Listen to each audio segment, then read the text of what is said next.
In the sweltering heat of Charleston, South Carolina, in the late 18th century, the vast plantations stretched endlessly, like a landscape carved out of both wealth and cruelty.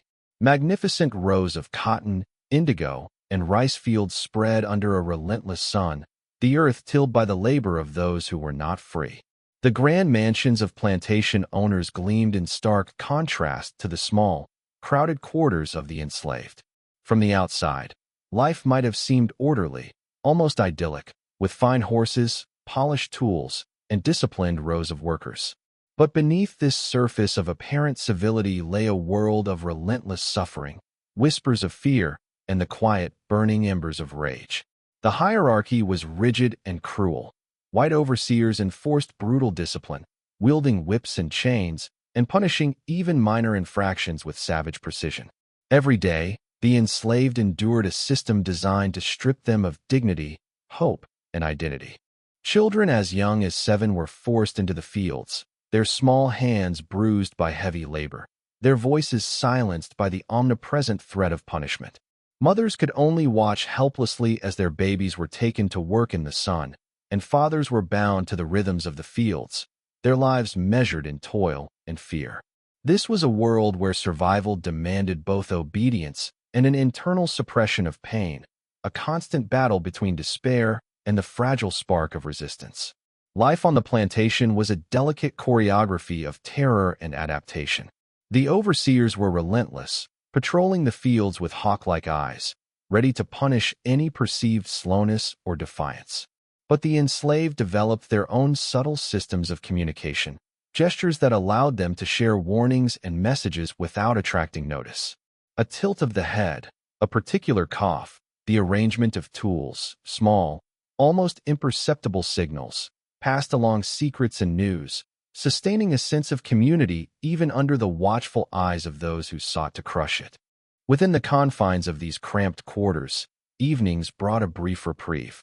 Fires flickered in the huts, and faint songs and stories rose from the shadows, telling of ancestors, distant homelands, and dreams of freedom. These moments, though fleeting, were sacred, a reminder of humanity that the plantation sought to erase.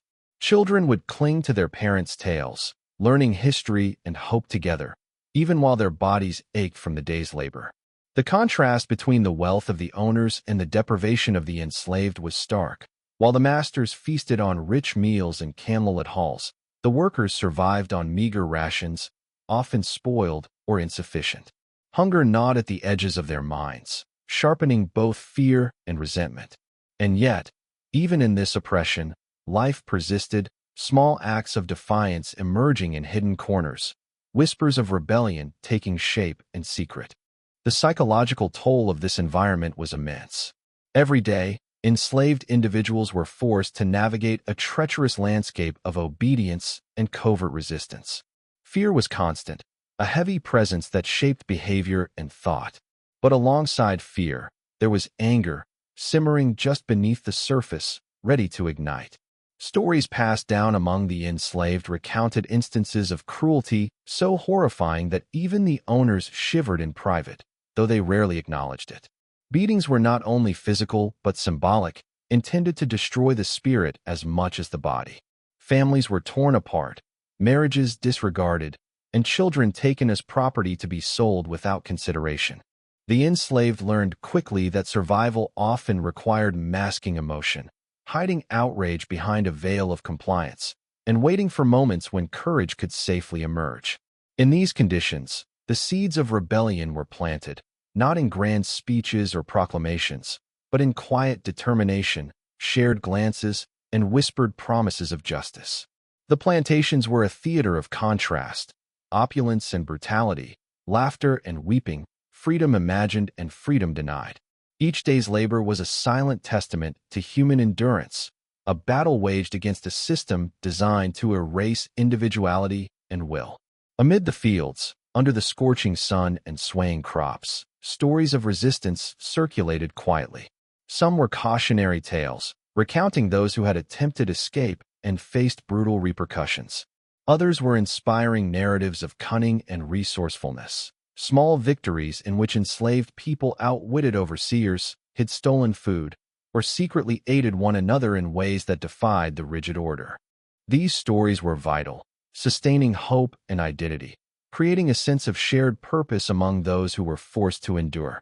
And while the masters believed they maintained complete control, these hidden networks of information and subtle rebellion formed the undercurrent of unrest. Every glance, every action, and every small act of defiance became part of a larger tapestry of resistance that would one day erupt in shocking violence. The contrast between the visible order of the plantation and the invisible, simmering tension beneath it created a sense of impending crisis, a narrative pregnant with suspense and dread. Visitors to Charleston might have seen only the outward displays of wealth and productivity, unaware of the simmering unrest beneath the surface. To the casual observer, the plantations were a symbol of order, prosperity, and elegance.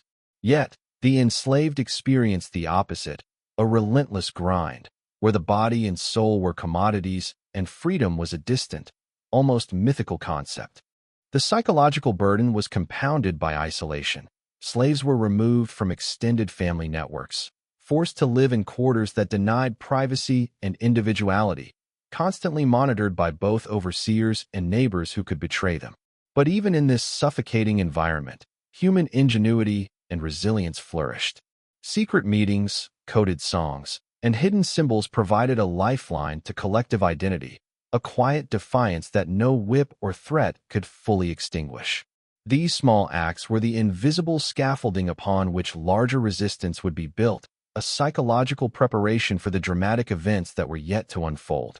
As the sun set over Charleston's plantations, shadows lengthened across the fields, turning the orderly rows of crops into dark, shifting shapes. Night brought both danger and possibility. Overseers still patrolled, lanterns swaying in the humid air, but the cover of darkness allowed for secret gatherings and whispered plans. It was in these stolen hours that the enslaved could reclaim a fragment of autonomy, plotting, dreaming, and daring to imagine a life beyond chains. The tension between day and night mirrored the deeper contrasts within the plantations themselves: wealth and poverty, control and defiance, fear and hope. These shadows, both literal and metaphorical, set the stage for the rebellion to come. The foundations of resistance were being laid, quietly but inexorably, in the hearts and minds of those who had nothing left to lose except the chains that bound them. And in the darkness, the first sparks of a plan, one that would shake Charleston to its core, were beginning to ignite, unperceived by those who believed they ruled without challenge. As darkness fell across the sprawling plantations of Charleston, the true nature of life under slavery became more pronounced. The fields, empty of overseers, seemed to breathe with a quiet tension, carrying the weight of unspoken fears and secret hopes.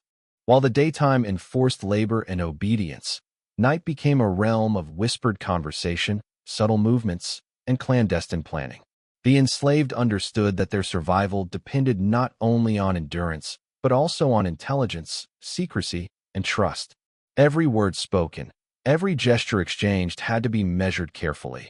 A slip of the tongue could mean brutal punishment or death. It was in these stolen moments under the moonlight that ideas of resistance took root. The air seemed to carry both danger and possibility, the boundaries between life and death sharpened by the knowledge that one misstep could unravel everything.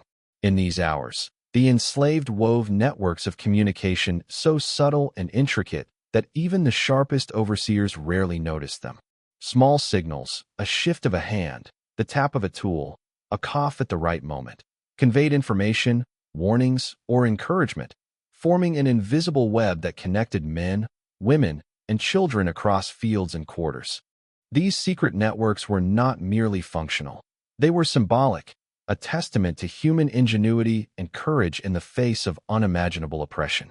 Stories of past resistance circulated quietly, passed down from one generation to the next, offering both inspiration and a warning.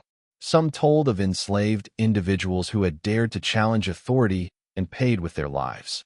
Others celebrated acts of cunning and clever survival that undermined the overseer's control. These tales became the lifeblood of clandestine organization, teaching lessons in strategy, patience, and timing. Each whispered story, each careful observation of the plantation's rhythms, added to a collective understanding. Freedom might be distant, but it was not impossible. Within these small circles, the enslaved began to recognize a shared power, a force that, if properly harnessed, could challenge the entire system. Among those who gathered in secret were individuals whose courage and intellect set them apart. Men and women who had witnessed brutality firsthand, who had endured the loss of family members to sale or punishment, became natural leaders. They were observant, calculating, and patient, learning the habits of their oppressors to exploit weaknesses when the time came. Trust was scarce but precious. Bonds formed in secrecy, tested repeatedly, became the foundation for coordinated action. The tension within these networks was palpable. While hope and daring fueled conversation, fear never fully disappeared. Every plan had to balance ambition with the constant threat of discovery.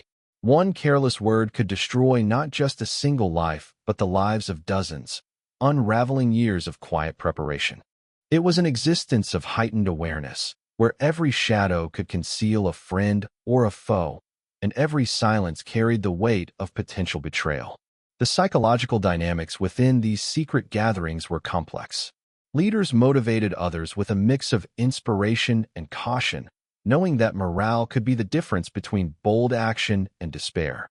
Those who were more hesitant were persuaded through stories of courage, appeals to justice, and the promise of reclaiming autonomy that had been stolen from them for generations.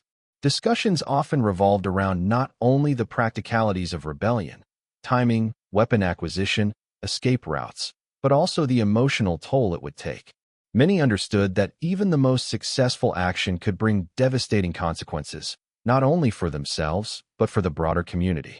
Yet, the human desire for agency, for dignity, and for revenge against systemic cruelty proved more powerful than fear alone. It fueled a growing determination, a silent momentum that spread quietly but inexorably through the enslaved population. Surveillance by overseers was constant, and paranoia was justified. Many plantations employed informants or coercive strategies to extract information, and the enslaved lived under the constant specter of punishment. Every night, as fires burned low in the quarters, whispered plans were punctuated by the awareness that discovery could mean immediate, brutal retaliation. Despite these dangers, the enslaved persisted, cultivating patience, subtlety, and cunning. Songs, folktales, and coded messages became vehicles for strategy and solidarity. For example, seemingly innocuous work songs contained hidden rhythms and phrases signaling upcoming gatherings, directions, or warnings. These cultural tools were ingenious adaptations, transforming art into a weapon of survival and resistance. The interplay between fear and ingenuity, between silence and coded communication, created a complex social web that allowed the enslaved to maintain cohesion, share intelligence, and build morale under the constant watch of oppression. Rumors of unrest spread across plantations like wildfire, yet they were carefully cultivated and interpreted. The enslaved understood that panic could be just as destructive as inaction. Therefore, they moved deliberately, testing the limits of control, observing the reactions of overseers, and identifying potential allies. Minor acts of defiance, refusing to work a moment too long, damaging a tool, or secretly helping another escape a punishment, became symbols of courage, quiet but meaningful signals that emboldened others. These small sparks of rebellion, though invisible to the outside world, accumulated into a growing sense of inevitability. A storm was forming beneath the surface, a force shaped by centuries of oppression, anguish, and unquenched human ambition. Each whisper, each gesture, each carefully shared story built toward a moment that would shatter the illusion of control and expose the raw, human desire for liberation. In these nights, under the watchful eyes of stars and the cloak of darkness, the enslaved rehearsed scenarios in their minds. They imagined the sudden strike, the surprise, the confrontation with those who had caused untold suffering. They debated and refined their plans, envisioning the sequence of events, predicting possible pitfalls, and discussing contingencies. Every detail was scrutinized, every risk measured. The combination of patience, observation, and audacity created a dangerous, electric tension that pulsed through the quarters. It was a psychological battlefield, a prelude to violence, a testament to both ingenuity and desperation. And in this quiet, hidden world, the first outlines of a coordinated rebellion began to take shape, an uprising that would not only confront the physical power of the plantation, but also challenge the very notion of control, hierarchy, and fear itself. The night air over Charleston's plantations was heavy with heat and an almost tangible tension. A thick, humid stillness pressed down on the land, broken only by the occasional distant bark of a dog or the groan of a gate swinging in the wind. In this oppressive quiet, the enslaved moved like shadows, their hearts pounding with both fear and determination. This was the night when the careful, whispered planning of weeks and months would collide with reality, when patience would give way to action, and when desperation would finally erupt into violence. The darkness was both an ally and a threat. It concealed their movements, but also amplified every sound, every creaking floorboard, and every rustle of leaves. In these hours, the enslaved who had long endured oppression transformed their fear into calculated courage, each heartbeat echoing the rhythm of impending rebellion. The first strike came with the precision of months of careful observation. Overseers, who had spent their days enforcing obedience with whips and intimidation, were caught unaware in the sanctity of their private quarters. The rebels moved swiftly and silently, wielding axes, knives, and whatever tools they could covertly obtain, transforming everyday instruments into weapons of vengeance. The contrast between the serene plantation night and the violence that erupted within it was stark, almost cinematic. Polished floors now slick with fear, lantern light flickering across terrified faces, and the sudden chaos tearing through the quiet. Panic surged through the victims as the reality of rebellion collided with the illusion of control. Shouts and screams punctuated the night, but the enslaved, driven by a long-suppressed fury, pressed forward relentlessly. There was no hesitation, only the terrifying determination of those who had been denied freedom for too long. Families of overseers, who had assumed safety within their well-fortified homes, were not spared. The rebels' actions were both strategic and symbolic, targeting those who embodied the cruelty of the plantation system. The shock of seeing their world violently overturned amplified the horror of the moment. Panic-stricken, some attempted to flee, only to encounter prepared resistance from those they had oppressed. The air was thick with smoke, sweat, and the metallic tang of blood. Every movement was critical, every second mattered. The enslaved had studied the routines of the overseers meticulously, knowing precisely when and where to strike. Their actions were not impulsive outbursts, but the execution of a carefully devised plan, reflecting both intelligence and an intimate understanding of the vulnerabilities of their oppressors. Witnessing the rebellion unfold, one could sense the psychological complexity at play.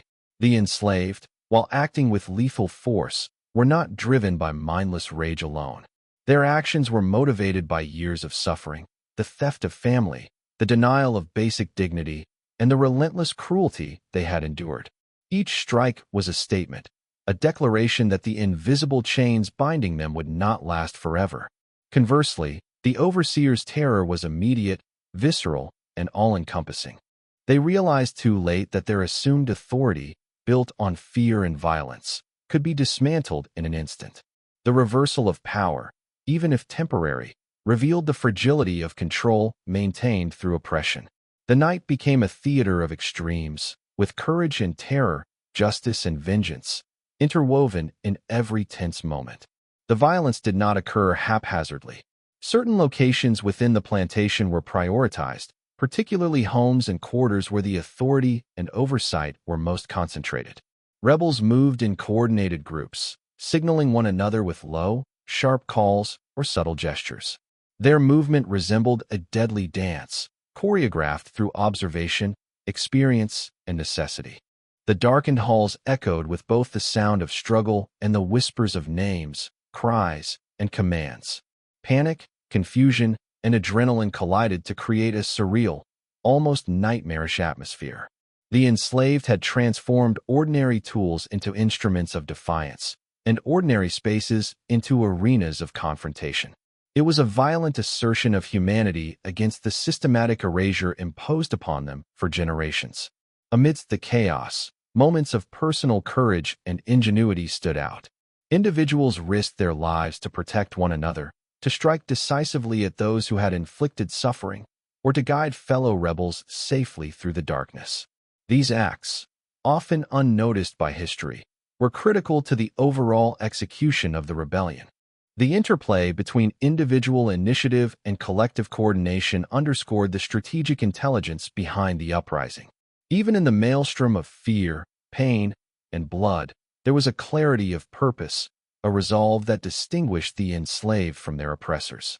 Every swing of an axe, every push through a doorway, every suppressed scream carried the weight of generations, both a response to past injustices and a demand for recognition, justice, and survival. By the middle of the night, the full scope of the rebellion became apparent. The plantation was in disarray. Fires burned in kitchens and outbuildings. Fences had been sabotaged and livestock scattered. The enslaved, while focused on their immediate objectives, also understood the necessity of controlling key exits and entry points. They had learned the movements of their overseers over years of observation, and they used that knowledge to orchestrate the strike with maximum effect. The chaos was both physical and psychological. Fear had spread like wildfire among the oppressors, while the rebels navigated the terrain with a mix of strategy and raw courage. It was a night defined not just by the acts of violence themselves, but by the larger implications of defiance against a system designed to crush human will. As dawn approached, the initial fury of the attack gave way to a tense stillness. The rebels had accomplished what they had set out to do, leaving behind devastation, fear, and a stark demonstration that the plantation was not invincible. Survivors of the overseer families were left to confront the reality of their vulnerability, while the enslaved faced the immediate challenge of escape, regrouping, and avoiding retaliation. The psychological aftermath was profound. Exhilaration mixed with grief, triumph shadowed by fear, and the recognition that the consequences of this night would echo for years to come. The night had been both a catharsis and a turning point, a violent assertion of humanity and a chilling demonstration of what desperation, courage, and planning could achieve when a population oppressed beyond endurance refused to remain silent any longer. The first light of dawn revealed a plantation transformed. The chaos of the previous night had left visible signs of violence. Overturned chairs, broken doors, scorched floors, and scattered belongings. But the deeper impact was psychological. Survivors, both enslaved and overseers, moved cautiously through spaces that had once felt predictable and controlled. Fear lingered in the air like a dense fog, heavier than the morning heat, a constant reminder of the rebellion that had shattered the illusion of absolute authority. For the enslaved, the exhilaration of action was tempered by anxiety. The authorities would respond, and retaliation would be swift, brutal, and far-reaching. For the overseers, the rebellion represented not just an immediate threat, but the terrifying possibility that the carefully maintained hierarchy could crumble at any moment. News of the uprising spread quickly across Charleston, triggering an immediate and ruthless hunt. Plantation owners and local militias mobilized, seeking to punish those involved and reclaim a sense of control. The enslaved who had fled into the night faced relentless pursuit through forests, swamps, and fields. Every creek, fence line, and hidden path became a potential avenue of capture. Patrols were extensive and merciless, armed men scouring every area with dogs, lanterns, and rifles, often punishing anyone suspected of complicity. Rewards were offered to those who provided information, and whispers of betrayal added tension to the enslaved community. Trust became a matter of life and death. Even minor mistakes or loose words could compromise entire networks. The hunt was as much psychological as it was physical, instilling terror and uncertainty in every quarter of the plantations. Within this climate of fear, the enslaved had to make impossible choices. Some cooperated with authorities, providing information under duress or in hopes of protecting themselves and family members. Others risked their lives to shield comrades, hiding them, providing food, or directing them along safer routes. These acts of courage were often quiet and invisible, yet they were crucial to the survival of the community and the continuation of resistance. The rebellion underscored the moral complexity of life under slavery.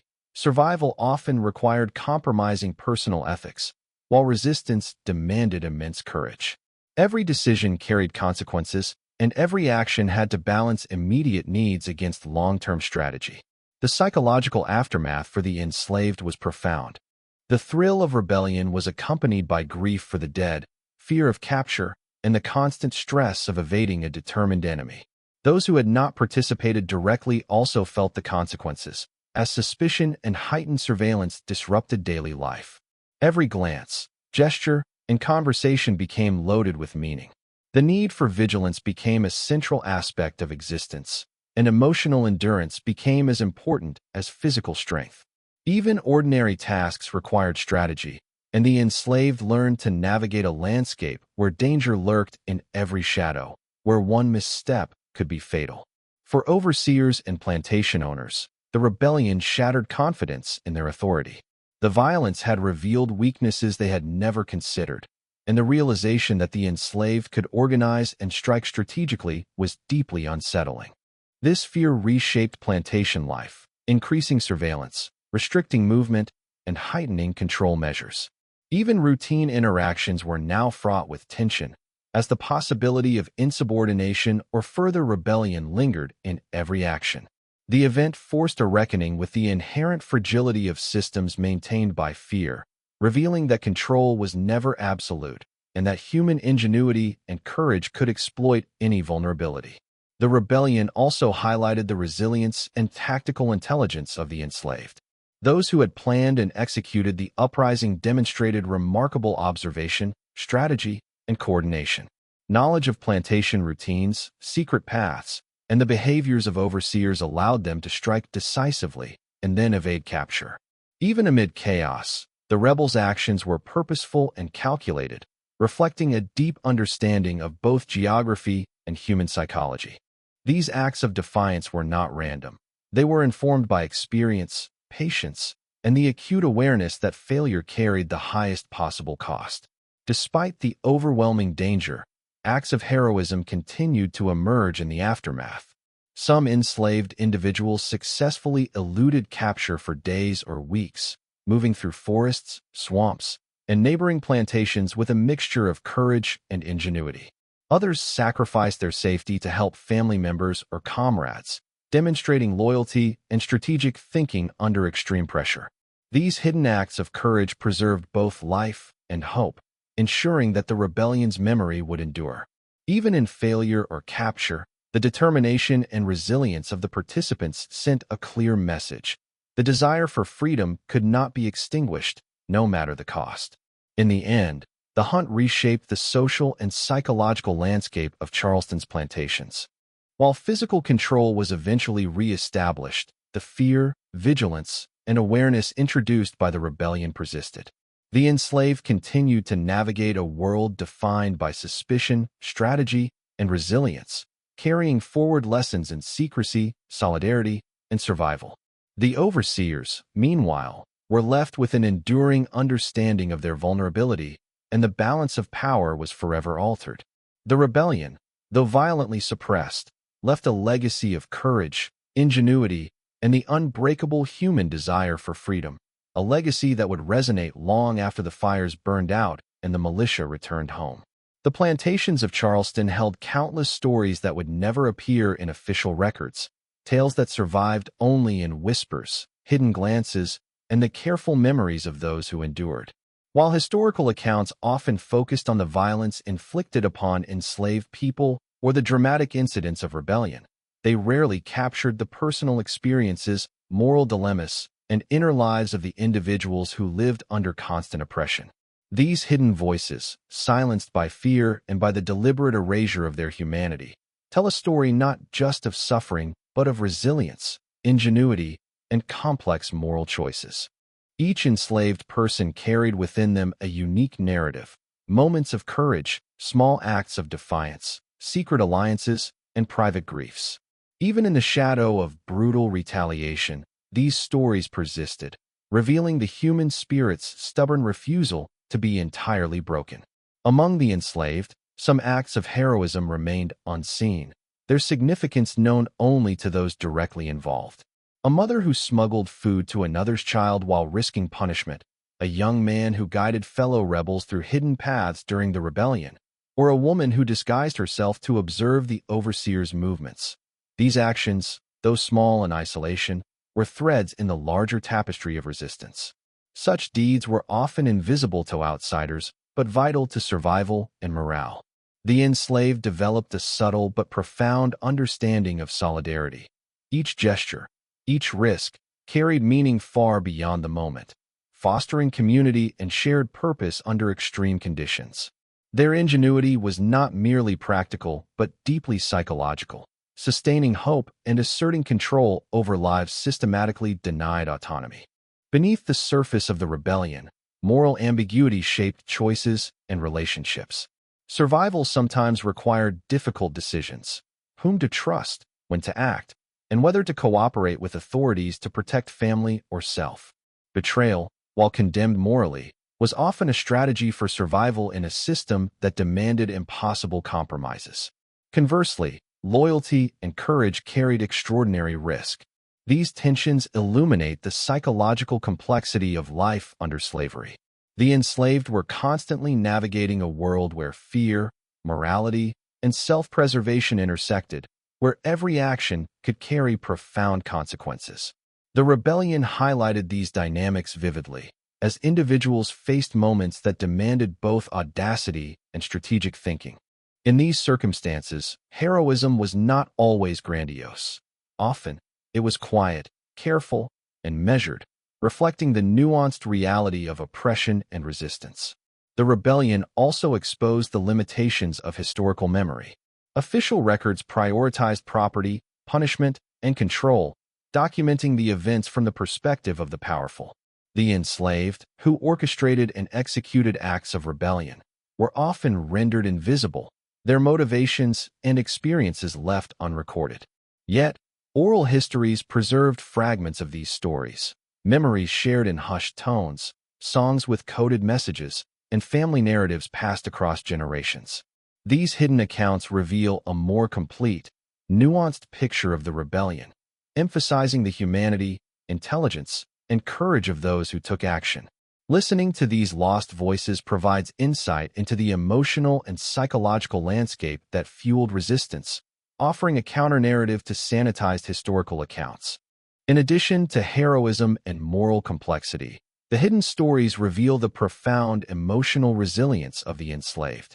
Despite witnessing horrific acts of violence, losing family members, and enduring daily degradation, individuals found ways to assert dignity and maintain identity. Music, folklore, and spiritual practices became tools of emotional survival, offering solace and community. These practices were often intertwined with practical strategies for rebellion. Coded lyrics conveyed information, rituals provided cover for clandestine meetings, and storytelling preserved the lessons and legacies of past acts of defiance. Each creative expression was a subtle form of resistance, a refusal to be completely defined by oppression, and a testament to the mental and emotional resilience required to endure. Even within the rebellion itself, individual stories reveal the complex interplay of fear, courage, and cunning. Some rebels took extraordinary personal risks, acting alone to strike at oppressors or protect comrades. Others relied on teamwork, coordinating movements to maximize effectiveness while minimizing exposure. These hidden narratives demonstrate that the rebellion was not a monolithic act of violence, but a mosaic of interwoven decisions, sacrifices, and acts of intelligence.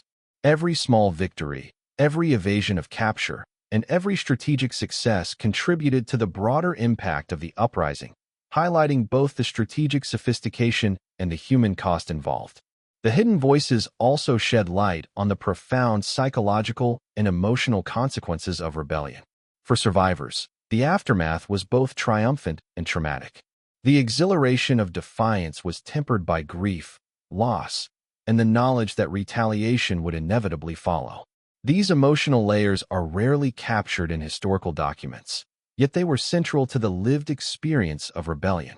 Understanding these perspectives allows for a more complete appreciation of the enslaved as fully human, capable of both extraordinary bravery and deep vulnerability. It emphasizes that the rebellion was not merely an event, but a profound human drama, shaped by emotion, intellect, and survival instincts. Ultimately, these hidden stories challenge the conventional narrative of slavery as one-dimensional.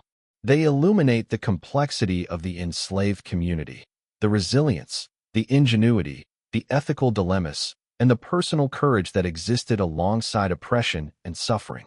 Listening to these lost voices restores humanity to those who were denied it, providing a richer, more nuanced understanding of both the rebellion and the people who made it possible.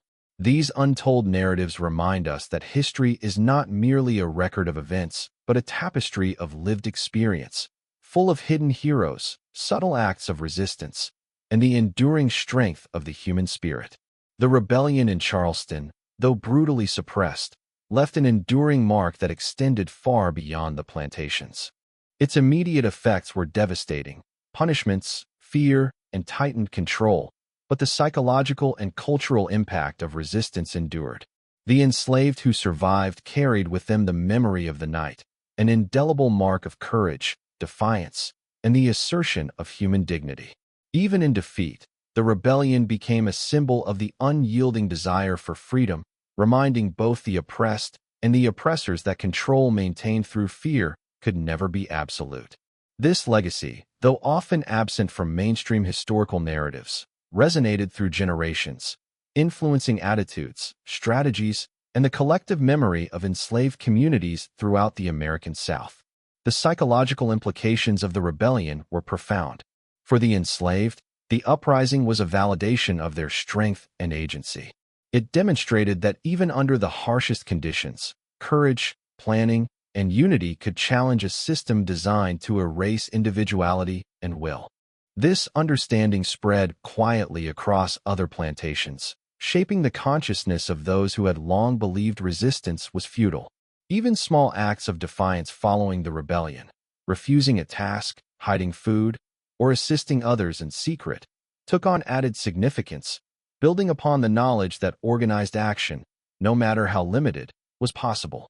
In this way, the rebellion became more than an isolated incident. It was a psychological blueprint for asserting autonomy within the oppressive system. For the plantation owners and local authorities, the legacy of the rebellion was equally transformative, though in a darker sense. Fear became a permanent undercurrent, a reminder of the fragility of their power. The terror experienced during the night of the uprising persisted, influencing decisions regarding labor, surveillance, and punishment for years to come. Every action taken by the enslaved was now interpreted through the lens of potential rebellion, and trust was eroded within the very society that relied on maintaining strict control. The memory of chaos forced an acknowledgement, whether conscious or not, that the oppressed possessed intelligence, agency, and the capacity to disrupt the social order. Even after physical retaliation ended, the invisible presence of fear and caution lingered, shaping the dynamics of plantation life. Beyond immediate psychological effects, the rebellion contributed to a broader cultural and historical narrative. Oral histories preserved its memory, passing it through generations as stories of courage, strategy, and resilience. These accounts, though often fragmented, created a shared identity among enslaved communities, linking past and present struggles for freedom. The rebellion became a reference point, a source of pride, and a moral compass, illustrating the human cost of oppression and the lengths to which people would go to reclaim dignity. Over time, these stories reinforced collective consciousness, fostering a sense of solidarity and shared purpose that could not be entirely erased by violence or suppression. The symbolic power of the rebellion extended beyond the immediate participants. Other enslaved individuals, even those not directly involved, drew inspiration from the audacity and organization displayed. The rebellion proved that change was possible, that the system could be challenged, and that the human spirit was capable of resisting even in the darkest circumstances. This inspiration was subtle yet potent, encouraging a culture of quiet resistance and careful observation. In this way, the rebellion functioned as both a practical lesson in strategy and an enduring emblem of hope, demonstrating that courage could ripple outward, influencing countless lives indirectly. Legacies of rebellion also intersected with morality, justice, and historical memory. For enslavers, the uprising prompted moral rationalizations to maintain their own sense of order, but it also forced a reluctant recognition of the consequences of systemic cruelty. For the enslaved, it was a moral vindication, an affirmation that the pursuit of justice, even in the form of violent retaliation, was a necessary response to sustained abuse. These contrasting moral narratives highlight the complex ethical terrain shaped by oppression, rebellion, and survival. The events in Charleston became a mirror reflecting both the cruelty of slavery and the extraordinary resilience of those it sought to subjugate. The rebellion's legacy was not merely symbolic. It had practical effects on subsequent resistance movements. Lessons in coordination, secrecy, and strategy informed later uprisings, escape networks, and acts of defiance. Knowledge gained from this event, how to exploit weaknesses in control, communicate without detection, and maintain morale under extreme duress, was transmitted orally and became part of the collective expertise of enslaved communities. These practical applications ensured that the rebellion's influence extended well beyond its immediate context, shaping both the methods and the mindset of future resistance. Even in modern historical reflection, the rebellion serves as a powerful reminder of the human cost of systemic oppression. Scholars, storytellers, and descendants of enslaved communities study these events not merely as curiosities or isolated incidents, but as profound demonstrations of courage, strategy, and psychological endurance. The rebellion in Charleston illustrates the universality of the struggle for freedom and dignity, connecting past and present, and challenging contemporary audiences to consider the moral and human dimensions of history. Its legacy persists as a testament to resilience, a warning to oppressors, and an enduring source of inspiration for those who value justice and human dignity. In the final analysis, the rebellion's lasting impact lies in its affirmation of humanity against the machinery of oppression. It reminds us that even in the darkest circumstances, individuals can assert agency, challenge injustice, and inspire future generations. While the Night of Blood and the subsequent retaliation marked a tragic and violent chapter, the courage, planning, and moral resolve demonstrated by the enslaved remained central to the historical legacy. The rebellion was not only a story of vengeance, but a profound testament to the unbreakable human spirit, an assertion that even under the heaviest chains, the desire for freedom and dignity cannot be extinguished. Through this lens, Charleston's rebellion becomes both a historical event and an enduring moral narrative, echoing across time as a symbol of resistance, resilience, and the enduring quest for justice. The rebellion in Charleston, while confined in time and space, resonates far beyond the boundaries of the plantations where it occurred. It stands as a stark reminder of both the depths of human cruelty and the extraordinary capacity for resilience, courage, and ingenuity in the face of oppression. Reflecting on these events, one cannot ignore the moral, psychological, and societal implications that continue to echo centuries later. The rebellion forces us to confront the human consequences of systemic exploitation, the ways in which power can be maintained through fear, and the inevitability of resistance when dignity and autonomy are persistently denied. Each facet of the rebellion, from the planning to the night of violence to the relentless pursuit afterward, offers lessons about strategy, human behavior, and the enduring need for justice. Historians and storytellers have long grappled with the challenge of interpreting events like this rebellion. Traditional narratives often reduce enslaved people to passive victims, erasing the nuanced decisions, courage, and intelligence they displayed. By focusing on hidden voices, clandestine networks, and calculated actions, a more complete picture emerges. The enslaved were not merely reacting to oppression. They were strategic actors, capable of intricate planning, understanding human psychology, and executing coordinated action under extreme risk. Their stories remind us that oppressed communities are not defined solely by their suffering, but by their responses to it, their creativity, and their resilience. This perspective reframes our understanding of historical power dynamics and challenges simplistic notions of control and obedience. The rebellion also provides a profound study in morality under extreme conditions. Decisions made by the enslaved during this period were shaped by necessity, survival, and the desire for justice, often blurring the lines between right and wrong in conventional terms. Acts of violence were not gratuitous but deliberate, targeting those who upheld and enforced systemic cruelty. Similarly, acts of loyalty, protection, and courage demonstrated ethical choices in situations where every action carried immense risk. This complex moral landscape highlights the depth of humanity present even in the darkest moments of history, illustrating that morality is often intertwined with context, survival, and the pursuit of freedom. By examining these choices, modern audiences gain insight into the psychological and ethical dimensions of resistance. One of the most enduring lessons from the rebellion lies in the power of collective action. The uprising was not the result of individual heroism alone. It depended on coordination, trust, and shared vision. Each participant contributed to a larger plan, understanding that success or failure would affect the lives of all.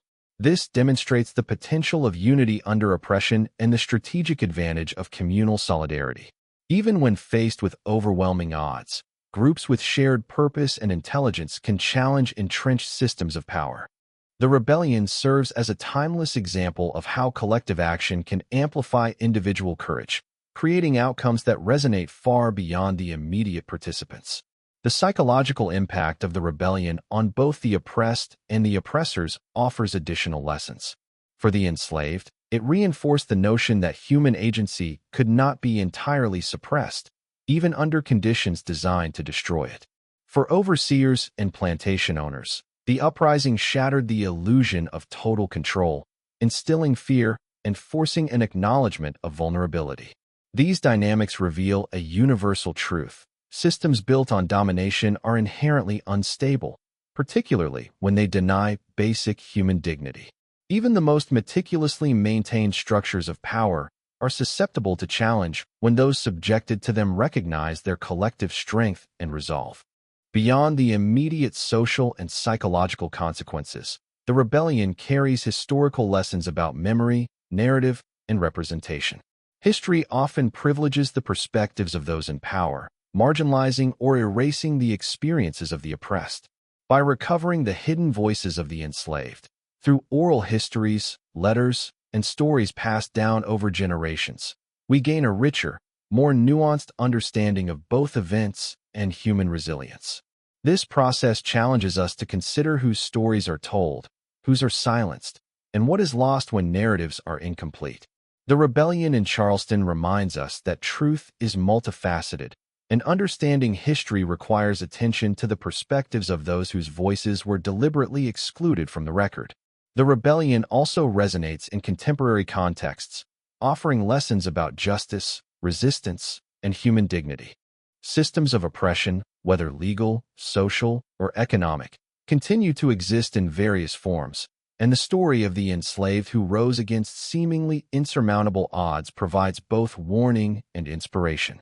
It reminds us that oppression breeds resilience, that injustice provokes action, and that courage can emerge even in the most constrained circumstances. Moreover, it underscores the importance of historical awareness, empathy, and the ethical responsibility to recognize both suffering and resistance in all its complexity. Ultimately, the Charleston Rebellion forces a reckoning with the human spirit. It demonstrates the capacity for agency, strategy, and courage under unimaginable constraints. The lessons it offers are enduring. Oppression may control bodies, but it cannot entirely suppress intellect, solidarity, or the desire for freedom. Moral and ethical complexity is inherent in every decision made under duress, and collective action remains a potent tool against injustice.